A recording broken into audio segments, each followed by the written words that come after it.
cavity. So one single layer is converted into double layer. The layer which closely lines the lung is called as the visceral layer, and the other layer which closely lines the body wall is called as the parietal layer. So now there is a small slit-like cavity between the parietal layer and the visceral layer. This is called as the pleural cavity. So same like the pericardial cavity. So pericardial cavity is between parietal and visceral. Parietal and visceral layer of the serous pericardium, not between fibrous and serous. Okay. So as you have three layers of the pericardium, they are covering the heart, fibrous. Then you have the parietal pericardium, then visceral pericardium. The pericardial cavity was between the visceral and the parietal layer of the serous pericardium, not between serous and the fibrous. Okay. So here the pleural cavity is between the parietal and the visceral layer of the pleura. Okay. Yeah. So you have two pleura. There is the parietal pleura lining the body wall, and the visceral pleura lining the surface of the lung, and even dipping into the fissures which divide the lung into different lobes. Okay. So the same. So having parietal layer and visceral layer. Okay. So the parietal layer lines the thoracic wall of the body wall. Okay. Covers the thoracic surface of the diaphragm and the lateral aspect of the mediastinum. So what is the mediastinum here? The space between the two lungs covered by pleura. We call it as the central space. This is called as the mediastinum. So you have two lungs, and central you have the space. So that space is called as mediastinum. So the medial surface of the lungs covered by the pleura marks the boundaries of the lateral boundaries of the mediastinum. Are you following? What is mediastinum? Again, it is So you have the two lungs here. Okay? Okay? And then the space between the two lungs. That space is called as the mediastinum. So that's why from the medial surface of the lungs. Am I following? Yeah. Okay? So medial surface of the lungs are covered by the pleura. So that is called as mediastinal pleura. Okay? So that space is called as the mediastinum. So this parietal pleura is given different name according to the parietal pleura is given different name according to the area where which body wall it is covering. For example, the parietal pleura covering the inner side of the thoracic wall is called as the costal pleura. Okay, the same pleura which is covering the medial surface here of the lungs. So lateral boundary of the mediastinum is called as mediastinal pleura. Am I clear?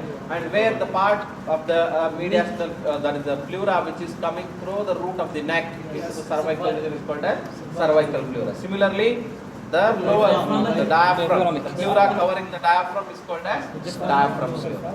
So the parietal pleura itself is given different name according to situation. Okay, like costal pleura, mediastinal pleura, diaphragmatic and cervical. Am I clear? Yes. Cervical, costal, mediastinal and diaphragmatic. Okay. Okay, sir. Okay, sir. So and one more point I want to explain it here. You can see. So these are the lungs, right? Yes. So what is this part? We call it as The root of the hill. root of the lung. Root of the lung. And what is the area of the lung here? Do you know the difference between the root of the lung and the hilum of the lung? Or are the same? Root is the high. Same. Root same. They are not same. They are not same. For example, if you think this as the lungs, this is lung, okay? And the structures are going like this. So this is called as root, and the area where the structures are entering is called as hilum. Root means the structures which enter and leave the lung. Hilum means the area in the lung where the structures are going and coming out. Are you following? So what is the hilum? It is the area on the lung where the root is entering or the root is attached. Root is made up of the bronchi, the pulmonary arteries, the pulmonary veins, all those things. Okay? So root is different, hilum is different. Am I clear? Yeah. So now we can see around the root, the visceral and parietal layers are continuous. Are you following? Even though actually beginning, if you see, it is a single layer. Okay? So after the protrusion of the lungs, it is formed into two layers. Clear? But these two layers are continuous with each other. Where? Which area? At the root of the lung, or you can say at the hilum of the lung, the visceral and parietal layers of the lungs are continuous with each other. Continuous with visceral is converted as parietal, or parietal is laid down as visceral, where they are continuous at the root, the root or hilum of the lung. Okay, so you can make out here in this picture. See here, this is the hilum, right? Where the structures are going and coming out. Okay, so now this is the reflection of the pleura. Reflection of the pleura slightly down from the hilum, from where it continues as the parietal pleura. Clear? The slight extension or a pouch of, you can say, a back, that is the pleura extending down, is called as pulmonary ligament. What is called as? Pulmonary ligament. Pulmonary ligament. Or you can say it is the root and then the pleura. It acts like a cuff, you know, from where it continues as the parietal pleura. So this is visceral, and from here it continues as the parietal pleura. So it acts like a cuff over the roots. That is called as the pleural cuff. Same called as pleural cuff, and small part of it extends downwards. So that is called as pulmonary ligament. Pulmonary ligament. It's the same for this area. Dead area. Yeah. Dead area. It's same for the dead area. Pulmonary ligament. What is it? Dead area. Dead area. The pulmonary ligament is called the dead area. It's the dead space where the, you can, yeah, you were saying it's the dead space. There is no actually space, which are where the parietal and visceral are close to each other.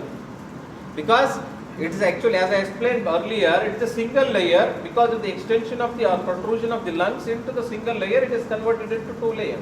Where the visceral is continuous as parietal. I showed you in this picture, right? Here, the visceral is continuous as parietal. Yes. And small part it extends. Try to imagine it in a three-dimensional picture. Okay, this we consider this as the lung. After covering this lung surface, now it continues as parietal layer. Clear? Yes, clear. So that is called as the pulmonary ligament. Small extension of the pleura down from the hilum, Not actually. where visceral and parietal are continuous.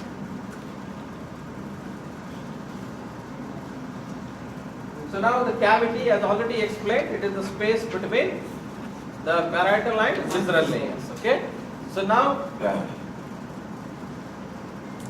I want to explain you one more point here. So we explain the terms like here you can mention note down is the recess. Yes. Recess means what? Yes, it's a like a potential space, or you can say the dead space. You can say. So when during quiet respiration, what happens? The lung expands. Explain the folds. The lung expands. Let me explain the folds. So what is this pleura? What is this pleura? Name of the pleura? mediastinum. It is called as the mediastinal pleura. Okay, the same mediastinal pleura here continues as what is this? Cervical pleura. Are you following? Yes. So what is this fold? Mediastinum. Pulmonary It ligament. is the fold from where the mediastinum is converted into cervical pleura. Okay, from here the cervical is continuing as costal pleura. Are you following? Yes. From here the costal pleura is converted or folding as the diaphragmatic pleura. From here the diaphragmatic is running as mediastinal. Are you following? Yes. So this fold of pleura, from where the costal pleura is converted into diaphragmatic. So that space, you know, that space, so actually it is more here. Here there is no space actually. Okay, the fold is clear, which are continuous. But here, these two parietal pleuras, they get attached to itself. Okay, when you take air inside during deep inspiration, okay, then the two layers are separated, the margins of the lungs extend. Are you following? Yes. And similarly, from the costo and then to the diaphragm. And similarly, the anterior margins of the lungs. See, look here, anterior margins of the lung. The costo mediastinal. Are you following? What is it? Costo mediastinal. Like this. Yes. This is the costal and this is the mediastinal. Yes. So costo mediastinal recess, two recesses. And costo diaphragmatic recess. those are what are those recesses? Recesses means where the costal pleura and the mediastinal pleura are continuous to each other. So they will be actually Attached. The two attached pleura. to each other. This space, I can say as it is attached to each other, it can say it is dead space. During inspiration, these two layers they separate and the lung margins they extend. You can show Both us. in the costo-mediastinal and costo-diaphragmal. Costo-mediastinal is difficult. Why? You have to imagine it in a three-dimensional. See, this is the lung. Okay, this is the costal surface. Yes. Okay, now this is also costal. It dips. Yeah. This recess. Okay. It's called as costo-mediastinal. It's difficult to show you in the picture. Are you following? Doctor, during the inspiration, Inspiration, both races are separated, and then the lung margins extend. After expiration, the lungs come out and again they come close. both races. But it is more in case of costo-diaphragmatic recess. Yes. It is more. It is more, and it is the most dependent. Yes, most dependent. So whenever there is, why I am telling this point is very important clinically. Why? Because whenever there is any collection of the fluid in the pleural cavity, it settles here in the costo-diaphragmatic recess because of the gravity. Okay? As it's a little space is there, it collects there. Okay? Yeah. So what are the two recesses which are there on both right as well as left? Costo-diaphragmatic and costo-mediastinal. Clear?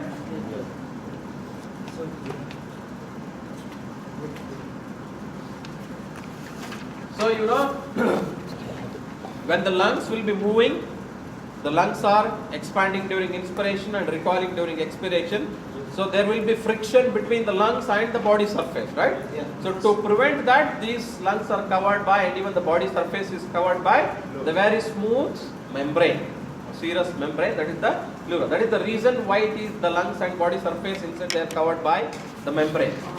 So similar, just very beautifully you can compare it with your engine, your car engine. If you your car engine, or you can just any hydraulic, where the one cylinder is moving into the another cylinder. If you have observed the surface of those cylinders, they are very smooth steel, right? Yeah. To allow the smooth movement, or your piston in the engine. How are their surface? They are very clear and very smooth, right? And even you put engine oil to the engine. Why do you put engine oil? Yeah, to avoid the friction. So when the engine pistons are moving, there will be friction between the two surfaces. So that will form the heat. To absorb that heat, you put the engine oil, right? To prevent the excess temperature formation. So similarly, these lungs and the body surface are covered by the smooth membranes, the pleura, and between them there is a cavity which contains a very little amount of maybe about 5 to 10 ml of fluid, that we call it as the pleural fluid, which acts as a lubricant, just like your engine oil, preventing the heat formation. Yes. Okay, this is the pleural fluid, which is the content of the pleural cavity, which is very less, 5 to 10 ml. So it is continuously secreted and even replaced, absorbed and then secreted. Okay. So whenever there is excessive production or decreased removal or absorption, so gives rise to a condition where there is excess fluid in the pleural cavity, that is called as pleural effusion. So usually it happens when there is inflammation. Whenever there is inflammation, definitely there is exudate. Okay, so that exudate collects in the cavity, mainly in the costo-diaphragmatic recess, giving rise to a condition called as pleural effusion. Or if there is any puncture of the chest wall, and because of the negative pressure inside, the air from outside enters, giving rise to pneumothorax, collection of air. If there is pus collection in the pleural cavity, then it is called as pyothorax. Okay. So like that, given different name. Or hemothorax, when there is collection of blood, okay, because of the injury. Yeah, with both air and fluid. Okay. So these are the different conditions pathologically, depending on what is the there in the pleural cavity, either water or air or blood or pus. Okay. So this is about the. So one more point about the cervical pleura. So this part of the pleura extends above the thoracic inlet, above the clavicles, 1 to 2.5 inches above the clavicle. So if there is any injuries here, usually it punctures the root of the neck. If there is any bullet or something, if there is punctures, then there will be pneumothorax because of the injury to the cervical pleura. Cervical pleura, that we call it as the cupola. Okay. So which in turn is covered above by the suprapleural membrane. This is the visceral pleura, parietal pleura, and there is one more fascia. The fascia. Okay, that is called a suprapleural membrane which extends above the clavicle, medial one third of the clavicle. Okay. Yeah, that is the apex covering. The apex of the lungs are covered by the cervical pleura, which protrudes through the thoracic inlet up towards the root of the neck. Okay. So about 1 to 1.5 inches above the clavicle. Yeah. Just about suprapleural membrane will cover It's the fascia. It's fascia. Yes, covering the cervical pleura. Yeah. So you can see this is what is that costo-diaphragmatic recess, which is more. So usually these two layers they will be attached to each other during expiration. When you take the air inside, then the lung margins will extend, the inferior margins they extend into that space during deep expiration. Okay. So the same thing. The costal pleura means covering the inner surface of your ribs, the intercostal space, and all. Okay. Including the vertebral and the sternum. The diaphragmatic pleura covers the superior surface of both the domes of the diaphragm. Both the domes of the diaphragm. So this is what is the picture of the diaphragmatic pleura. Okay. The recesses, what I already explained. The costo-diaphragmatic recess and the costo-mediastinal recess. So this is what is the mediastinal pleura, where the lungs are slightly pushed laterally to show you the mediastinal pleura. This is what is the mediastinum. Yes. Where you have the situation with the heart. Oh, The two lungs covered by the pleura, the central space. Yes. The thoracic is cut like this, okay, to show you the central space, that is the mediastinum, where all the longitudinal structures, the heart are The situated. organ situated. Yeah. So this is the mediastinal pleura, this is the cervical pleura, this is the costal pleura. Are you following? And this is the diaphragmatic pleura.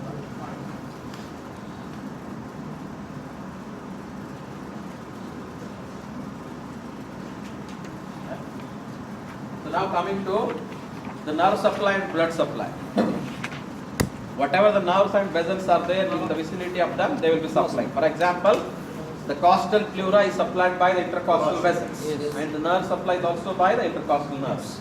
The costal nerves will be supplying the costal pleura. Whereas the mediastinal pleura and the diaphragmatic pleura, remember they are supplied by phrenic nerves.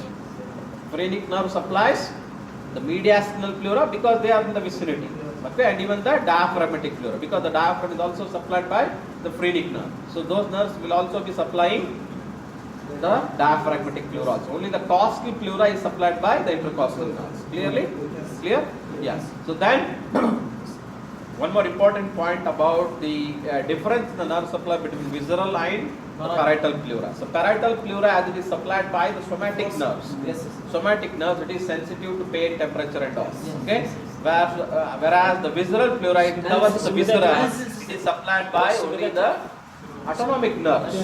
Like the nerves which are supplying the lung and the airways. Okay. The pulmonary plexus will be supplying the visceral pleura. That is insensitive to pain. Yes. Okay. So whenever there is any collection of fluid or collection of air, if you want to drain that, puncturing the chest wall, you have to give anesthetic agent, right? Otherwise the patient will feel pain. Okay. So you have to infiltrate, you have to pass through first the skin, then whatever the fat is there, subcutaneous fat, and then go to the external intercostal muscle, internal intercostal muscle, innermost intercostal muscle, endothoracic fascia, parietal pleura. You have to anesthetize all these layers. So you have to give the local anesthetic agent covering all these layers. Okay? Because if you don't infiltrate the anesthetic agent with the parietal pleura, it will cause pain when you insert a tube or a needle. So you have to even anesthetize the parietal pleura also because it is sensitive to pain. Am I clear? Yes. Yeah. So that is about the Visceral is not sensitive. not sensitive to pain, only sensitive to stretch. Because it is supplied by the autonomic nerves. So the fluid as already explained, usually, normally the pleural cavity contains about 5 to 10 ml. Any amount which is more than that, if it is more than 300 ml, it will cause symptoms to the patient. What symptoms you can expect in a patient with pleural effusion? Breathing difficult, that is dyspnea. You will have dyspnea. Okay. So, because how do you explain the dyspnea? Because it will races. I can show you the picture. Yeah. So when the amount increases, it will not allow the lung to expand. Yes, There is no no race. space for the expansion of the lung. That will cause breathlessness. So if he is lying on the other side, then that will have little space for the expansion. If he lies on the same side, then he will have severe breathlessness. Okay. So I think you will learn them when you go to medicine. Okay. This is a condition where there is collection of fluid in the costo. Yeah, more than 300. It will cause symptoms. Yeah. That is abnormal, but I am talking about the symptoms. Until the collection is 300 ml, the patient will not have any symptoms, that breathlessness and all, because it has to fill up the whole space so that it will, it will not allow the expansion of the lungs. When it reaches that stage, then you will have the symptoms, breathlessness.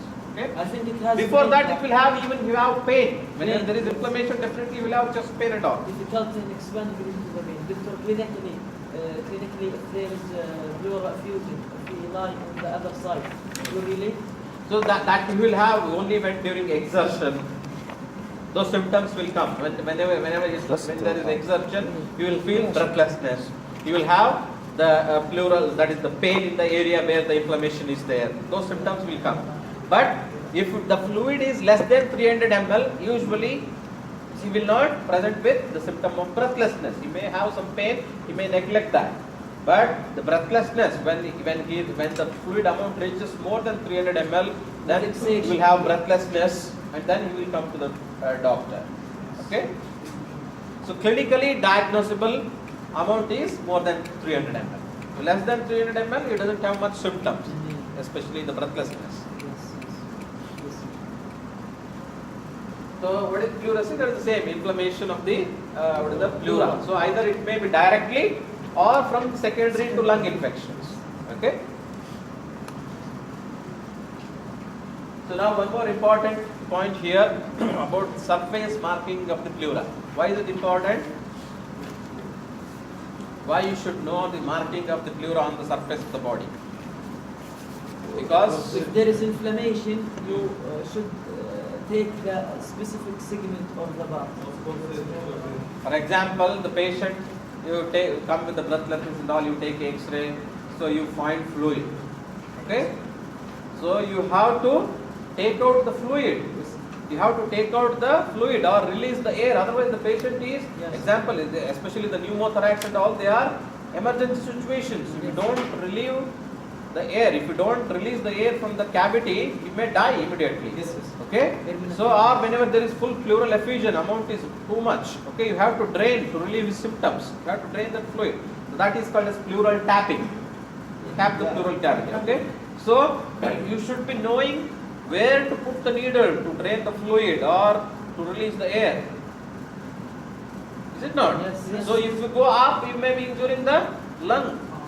If you go down, you will be injuring the liver or any spleen here.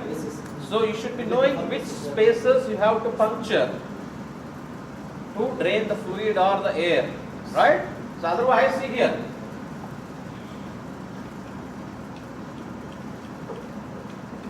Yeah, here. You have to go in these spaces only where the fluid will be collecting. Okay? If you go a little up here, you will be injuring the lung. If you go down, you will be injuring the liver. Or it is there here, you will be injuring the spleen. Okay? So to avoid that, you should be perfectly knowing which space you have to put a needle, so that that will indirectly will even represent the surface marking of the lungs and all. So that to avoid injury to the organ, visceral organs. Represent which segment of the lung in the inferior lobe?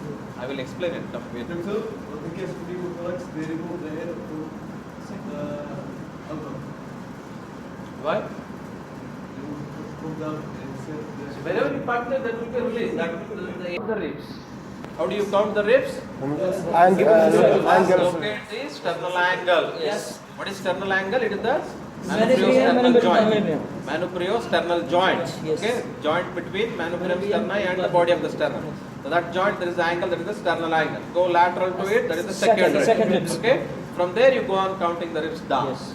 Okay. So you already know that lungs are having anterior margin, posterior margin, inferior margin, right? So if you mark, say pleura is also the same. Only different, the marking of the right and left pleura is same, except the anterior margin of the left. Are you following? Why? Cardiac Because of notch. the situation of the heart. Cardiac notch. Cardiac notch in the left lung, right? Yes. So that point only there is a difference. Otherwise, all the points are same for surface marking of the right and the left. Okay. So let's begin with the anterior margin of the left. So first point is, as already explained, the sternoclavicular joint. Sternoclavicular joint. That where it is the cervical pleural little up. Okay. 1 point just 1 to 1.5 inches above the sternoclavicular joint. Okay, that is the first point. Okay, both on the right as well as left, and then go vertically down on the lateral sternal margin. Left side, fourth costal cartilage. Where? Fourth costal cartilage on the lateral sternal margin. This. Okay. So from here, okay, go down vertically. Fourth costal cartilage on the lateral sternal margin. And third point will be sixth, 1 to 1.5 inches lateral to the sternal margin. Are you following? Yes. Okay, that is the sixth. Am I clear? Am I clear? Yes. Second point. Whereas on the right side, it is a straight line up to the sixth. Only extra point on the left is this one. Yeah, so that is the left fourth. And join these 2 points with a convex line outside. Okay? So that is the anterior margin of the right and left lung. So left pleura. Okay? So now the further points are same for right and left. Okay? You mark on the 6th and then mark the mid-clavicular line. Mid-clavicular line. Go to the 8th rib. And then go to mid-axillary line. Go to 10th. That is for here you go for 10, and then posteriorly when you go, the posterior margin you will go to the 12th. Where? The 12th, you can say the spine of your, the 12th thoracic, whatever. And then join this 12th with the apex. Are you following? So that will be all the same point on the posterior side. Okay? So those are the points to mark the pleura. I explain it again. Right side, 1 to 1.5 inches above the sternoclavicular joint. Second point, directly the 6th costal cartilage. 1 to 1.5 inches lateral to the sternum. Okay? Third point, 8th in the midclavicular, 10th in the mid-axillary, and 12th the posterior. Clear? Whereas left side, 1 point, left sternoclavicular joint, 1 to 1.5. Second is 4th costal cartilage, lateral part of the sternum. Yes. Third is 6th, 1 to 1.5 centimeter lateral. Join them convexly. Then 8th in the midclavicular, 10 in the mid-axillary, and 12th. Clear? So that is the surface marking of the pleura. Surface marking of the pleura. And how about the lungs? Lungs will be 2 ribs above. You remember this point, 2 ribs above. For example, midclavicular line, 6 here. 8th rib, 6th, 10th, 8th, 8. 12th, 10. 10. Now clear? 2 ribs above. I will show you the picture. Yeah.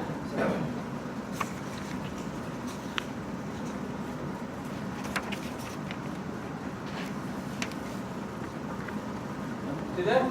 So just 2 ribs above the pleura. This is the pleura and this is the lung.